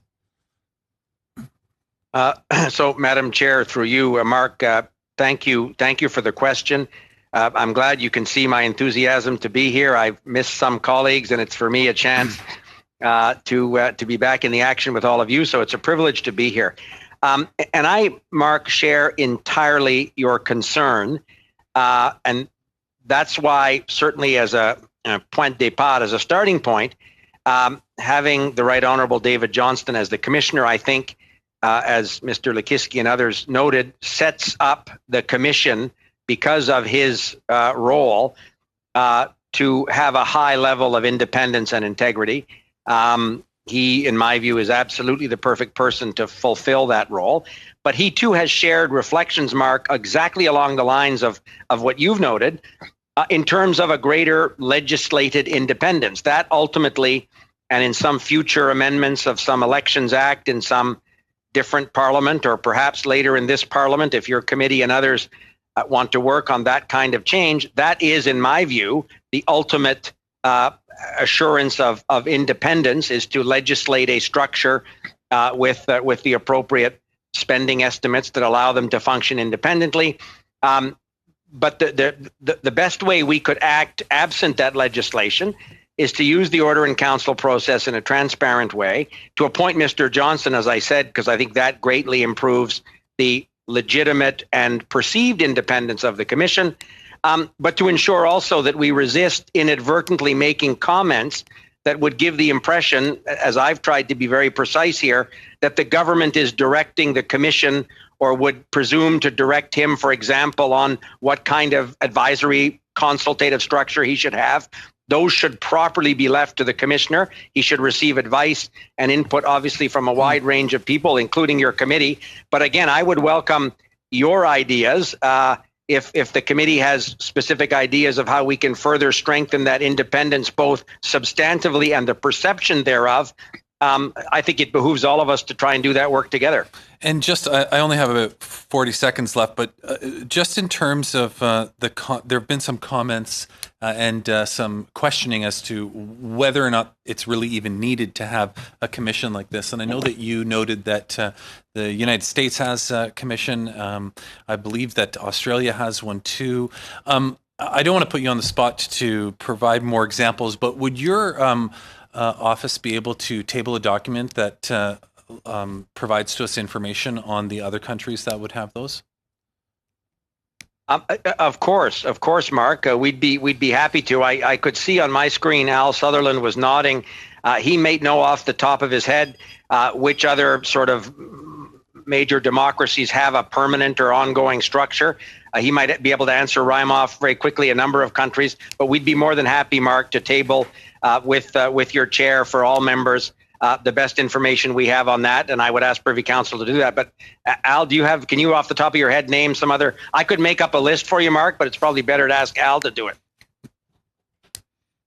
So there are scores of them. So I think we can provide a fuller list to them. Thank you. I think one of the bigger points is that when the debates are run the way they were in 2019, the actual outreach and the number of Canadians engaged went up significantly by almost a factor of 2. And when you add that to the number of different formats that were used, so that the Debates Commission was successful in adding social media platform engagement, that you really have quite an impressive package of engagement for Canadians that makes it significantly different than what existed before. Thank you, Mr. Sutherland. Thank you, Minister. This committee also did a study on the commission. We had witnesses from many other commissions around the world come and testify as well as to what the best practices were. So that's something you might also be interested in looking back at that study in the report. But thank you for sending us the information regarding that. Monsieur Therrien, 2.5 minutes. Merci, Madame. Thank you, Madam Chair. Very briefly, you made a list of recommendations. I've read them. And now I'm trying to imagine the impact of those recommendations. What do you think the financial impact would be on putting in place those recommendations? How costly will it be? Which recommendations are you referring to? Are you talking about the structure of the commission? I'm talking about the report. There were about 10 recommendations. I read them, and I'd like to know what the financial impact would be. I just want to make sure that I've understood so that I can give you the correct answer. You're speaking about the 10 recommendations in Commissioner Johnson's report? Yes, I am. Yes. So that was Mr. Johnson's report. The Privy Council consulted Mr. Johnson in order to find out if the amounts that had been set out in the estimates would be appropriate. And Al Sutherland could give you a more fulsome answer, but we are comfortable that those amounts are adequate. And the recommendations weren't necessarily implying a financial increase. These were more structural recommendations. Am I correct, Al? Yes, you are. Yeah. Okay. Merci. Thank you. Then quite quickly, full-time jobs on the commission represent how many? How many employees do you have who are working full-time on the commission? So you're referring to employees who are working for the commission? Well, we could give you an exact number if you like and send it. I came across it this summer, but I don't remember exactly. Mr. Cormier, for example, was working for the commission, but I don't know what his status was before the election. However, I can commit to sending you that information, and I see that Al is also nodding his head. So I can give you full-time and part-time numbers if you like. Thank you. And I'd also like to know if anyone is hired from the outside for the commission. Could you also provide those numbers? Yes. I would be happy to do that. I would also just like to add that I'm happy to see you so healthy and well. I haven't known you for a long time. I've seen you for a long time on TV, but I appreciate your work, and I'm so pleased to see you looking so healthy, and I wish you all the best in the future, and I hope to see you with even more energy. Well, thank you very much. That's very generous of you, and I am an example of the magic of your health system, so I will always be happy to be a part of the Quebec health system in the future. Thank you. Thank you, Mr. Blakey. Thank you very much. I just wanted to return a little bit to some of the previous conversation around the recommendations that the Chief Elections Officer of Elections Canada had made, and wondering if the government has a sense of timeline for presenting legislative changes, and if the government is contemplating looks favorably on the CEO's recommendations, and if you'll essentially be presenting what was in his annex, or if the government is contemplating different changes beyond what was recommended by the Chief Elections Officer. There's a question about timeline, and then there's a question about the substance of the changes. Thank you, Madam Chair, and thanks very much, Daniel. In terms of that, that's a great question. I think all parliamentarians, and your committee, as I say, is a central focus for this work, should be concerned on what we can do collectively in the very short term to get a consensus that would allow us to make the legislative amendments suggested by the Chief Electoral Officer in his report. And I know your committee is seized with that work now. The government is also obviously working in parallel to ensure that we're in a position to have legislation ready.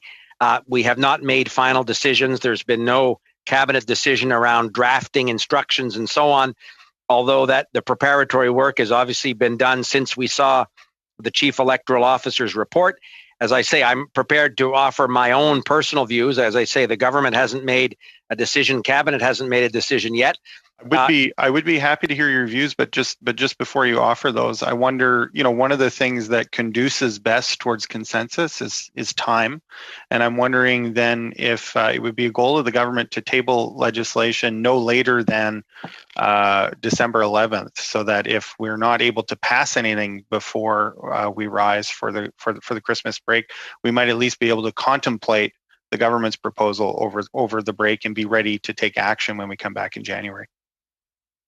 Again, your question, I think, is bang on. I would certainly be happy to work towards that goal. It's obviously easier for us, I'll be honest, if we have the benefit of your committee's report, if we have the benefit of your committee's deliberations, although we clearly follow the sessions that your committee has been having looking at the Chief Electoral Officer's report. But I certainly take your comment that time is always helpful in building a consensus. But just a very quick observation, because I know, Madam Chair, we'll be out of time. I think the Chief Electoral Officer was clever and was smart in asking for changes that would be time limited, that would be directed at an election potentially in the context of a global pandemic, something that should concern all of us and every Canadian. I like the idea of expanding accessibility, some of the things around long-term care homes, expanded hours for voting. Again, in principle, for me personally, make a lot of sense. I know your committee's had hearings on this. I've heard some colleagues, and we haven't made a decision, getting rid of the election day on Monday itself. Maybe I'm an old of the old gang, but election day being a Monday, having potential voting before the weekend before in order to, again, reduce some of the public health concerns around crowded voting spaces. But having an election on a Monday is something that I've always sort of found a happy and positive tradition. But we would look, obviously, to a consensus in Parliament. But the objective of expanding voting hours, making it more accessible in a safe way to people, particularly vulnerable people in long-term homes, and giving the Chief Electoral Officer additional tools to make adjustments as he must in the context of an election in a pandemic that we couldn't have even contemplated 8 years ago, seemed to me to be very reasonable. So I hope we can work with your committee quickly on that legislative change. And I like the idea of having people have a chance to consider it during the Christmas recess. So I'll try and work back from that December 11th date, Daniel. Thank you. Mr. Doherty, 5 minutes, please. Michael, I have a bunch of your stuff done. I'm putting things in. Ms. Vecchio, you're not on mute. Hey, Karen, Karen, do you have any of my stuff done too? You have some of Michael's. You have some of Michael's stuff done. What about mine? Anytime. Just my way done. Perfect. All right. It's like Miriam Monsef with the hot mic yesterday. Minister, on that point, you gave me a window. Just exactly how much do you make? You know what? It's a good question. It's a good question. I think it's higher than 250, but I know it's less than my wife though. So right, I figured there that you out. go. Mr. Sutherland, would you be able to table with the committee all contracts let with any organization for the debate commission, please? That's a yes or no. I think I need to explain that. The Debates Commission's independent, so they would be the one in position to answer that request. All right, thank you. Yeah, I want to comment on Mr. Gerritson's response, as well as something that you mentioned, Dominic, earlier, is the geopolitical challenges that we have with potential foreign interference, foreign actors. And we are in a pandemic, and we could be seen, all countries can be seen at their weakest point in terms of safety and security. Our report that we are doing is about the safe, secure, holding an election during a pandemic and ensuring to Canadians that it's safe, secure, that our democratic institutions are intact. And I think the comment that you made is germane to that report. And I for one, would be very interested in, and I don't think that we've asked for any of our security experts to come before the committee, and perhaps that would be something that we would have to have offline. But Mr. Minister, I'd be very interested in that meeting. I think it is so important, to Mr. Gerritson's comment, that everything that we do, whether it's this committee, that the work as yourself as a minister or the cabinet, that we can provide assurances to Canadians that democratic institutions are intact, that there is complete independence, and perhaps you may or may not want to comment publicly, but perhaps the appointment of Mr. Kielburger, in hindsight, may have added to some of the concerns that Canadians and others may have had with respect to the independence of the the debate commission. But I just wondered if you would. It's more of a comment. I'm also very happy to see you. I think I said that earlier. I'll chime in like everybody else. Whatever, whoever the gentleman was from Europe was obviously young and vibrant, because you've got his blood and you look very young and vibrant now. So looks good on you. So it's great to see you. But I'm wondering if you can comment further on about the safe and secure security of our democratic institutions, and perhaps getting that security advisors to our committee to have that meeting. And I would take you up on that offer. So, Madam Chair, through you, and Todd, thank you for your comments. I share very much your concern about protecting Canadian democracy from foreign interference. As you know, before the 2019 election, Karina Gould at the time put forward a plan. It was ambitious. It was almost $50 million over 3 years to ensure that our security and intelligence community was able to not only prepare citizen preparedness, sort of as we talked about with Mr. Gerritsen, I think, and others, improving citizen awareness and resilience. But we set up an organizational structure in the Government of Canada, including access to the G7 rapid response mechanisms. We set up a new security and intelligence threat to elections task force. We had that public protocol where during a writ period, if it was determined to be a sufficient threat to the safe and fair and free election underway in Canada, that the clerk of the Privy Council with other senior officials of the public service responsible for intelligence and security agencies would have an obligation to publicly disclose that to Canadians in an electoral context. But we can always do more. After the election, we asked Jim Judd, a former senior security and intelligence official of the Government of Canada, to review what was done in 2019 and make recommendations to strengthen that. So, Madam Chair, with the only proviso, and I want to make sure that I'm offering up security and intelligence senior officials to the committee. I'm happy to do that. But I'll make sure that Privy Council, Madam Chair, consults with your office on the proper way to do it. My instinct is it's probably an in-camera meeting, obviously, if you want to have a more detailed discussion with these officials. But I think it would be interesting for members of the committee to have some of the briefings that I had after the last election, and in terms of their preparation for the next one, because Mr. Doherty, Todd properly raises an issue that all of us should be concerned about. We shouldn't be smug and think we're immune from this kind of potential interference, and Canadians deserve to know that every step possible to safeguard our elections is in place. I personally think that's the case, but I would be happy to share within the measure of what's possible, and probably in an in-camera meeting with members of the committee, and have officials brief you directly. So, Madam Chair, if it's the desire of the committee, I'll ask Privy Council to work with your office to figure out what are the appropriate officials and what's the appropriate security context to provide you that information.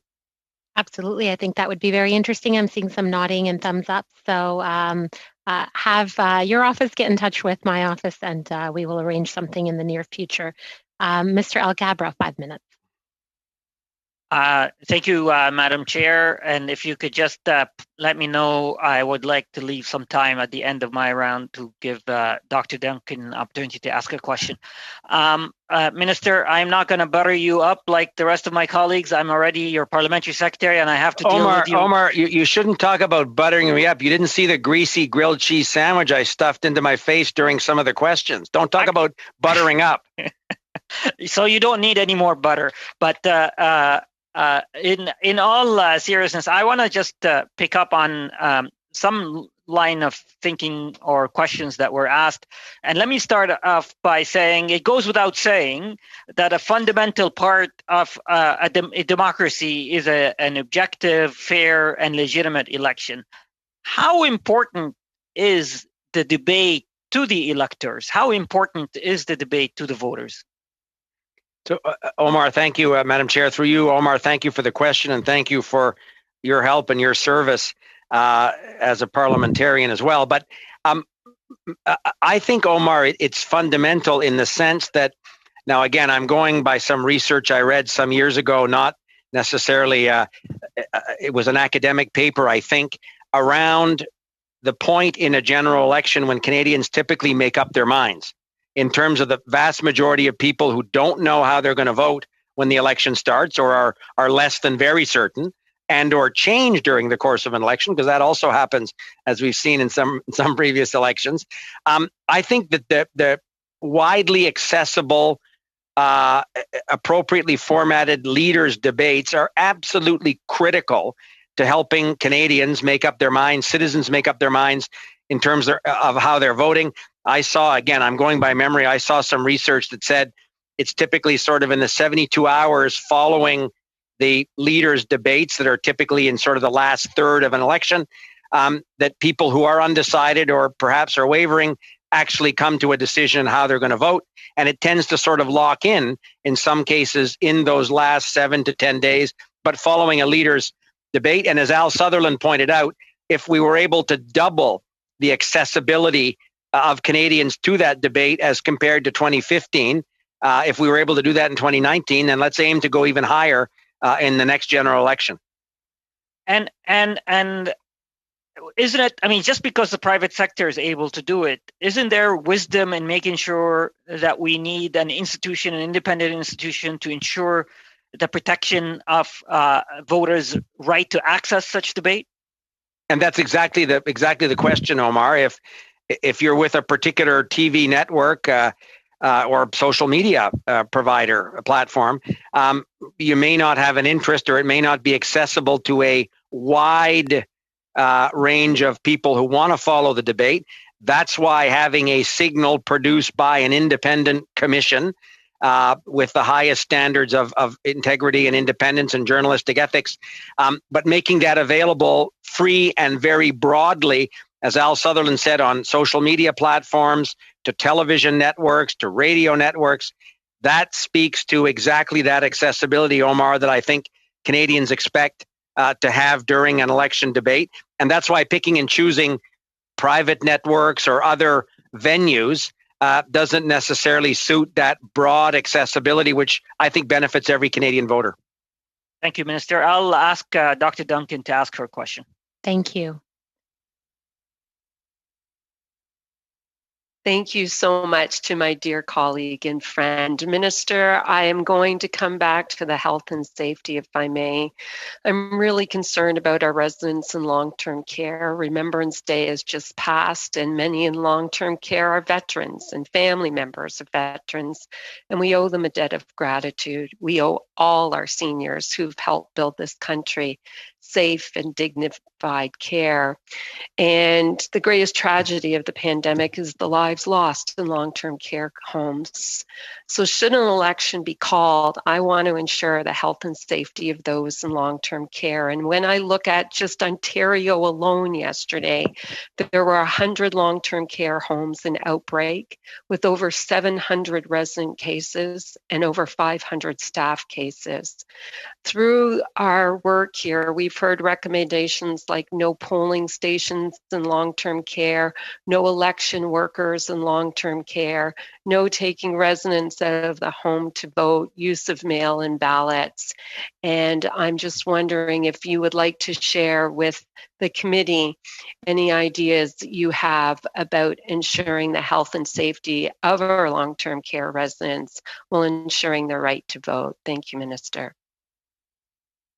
Well, Kirsty, and thank you for that question. I noted in the Chief Electoral Officer's report considerable attention paid to exactly that challenge of ensuring nobody, and it would be unacceptable to disenfranchise the residents of these long-term care homes. My mother was in a long-term care home actually in Ottawa until January of this year. So I fully understand the importance of ensuring accessibility to these residents, to these people who deserve a right to vote, but they deserve a right to vote safely in a way that's based on the best advice from public health experts.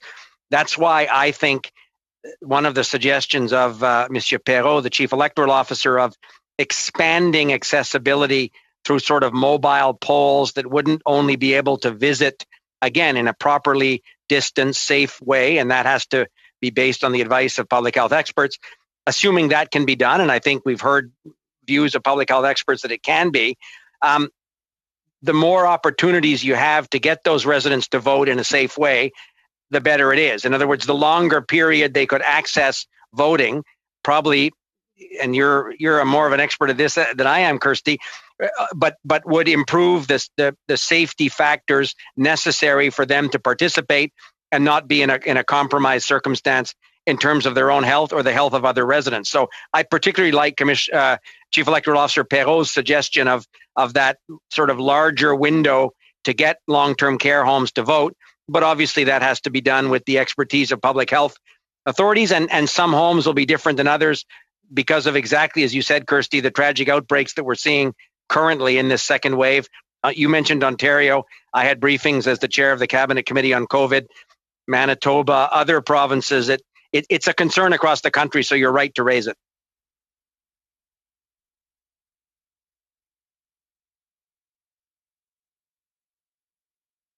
I think our chair was on mute. Sorry about that. Thank you, Minister LeBlanc. That ends the formal rounds of questions that we have. We really thank you for being present with us for almost 2 hours now. And you're kicking me out before the 2 hours is over, Ruby. Well, just a few minutes, I think, in case we have. But anyways, I just wanted to also say, I'd like everyone, and on behalf of all the members who probably didn't get the time in during their questioning round, that we are really happy to see your health bounce back and to see you here, and really pleased that you were able to be with us, and your jovial nature and your willingness to always answer as fully as possible is appreciated. So thank you. So thank you, Ruby. Thank you, colleagues. And Al Sutherland was taking notes, as well as Manon Paquette, and we'll provide as quickly as we can the specific things that we undertook to provide to you, Madam Chair, so you can distribute to committee members. And please don't hesitate to reach out if we can be helpful. And I'll also follow up with the appropriate context for a briefing from security and intelligence officials for your committee. Thank you very, very much. Fantastic. Appreciate it. Have a good rest of your day. You don't see the dessert I'm about to have, Ruby. Thank you. You're having a really good rest of your day then.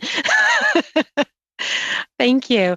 To the rest of the committee, I just wanted to quickly just mention, like I did at the onset, that for the Thursday's meeting, we weren't able to get that Wednesday time slot in the evening, so our next meeting is Thursday, which is our usual time slot. We're going to have Elections Canada on the main estimates and the supplementary estimates. And the senior officials will be accompanying Mr. Perrault. And then on the 24th, we will have the Speaker and House of Commons Administration and PPS on the same estimates. And on November 26th, we also have a 3-hour meeting with panelists for our COVID report. And like I mentioned at the beginning, because this Thursday's meeting is the 2-hour meeting, and the next following few meetings are longer, I'm going to try to secure maybe an extra hour so we can have subcommittee time to plan out the prorogation study at that time. So look in your notice, in your emails for a notice as to whether the subcommittee meeting will be happening this Thursday. Hopefully, if we can secure it, you should receive notice tomorrow. Okay, thank you. I hope everyone has a wonderful day. Bye.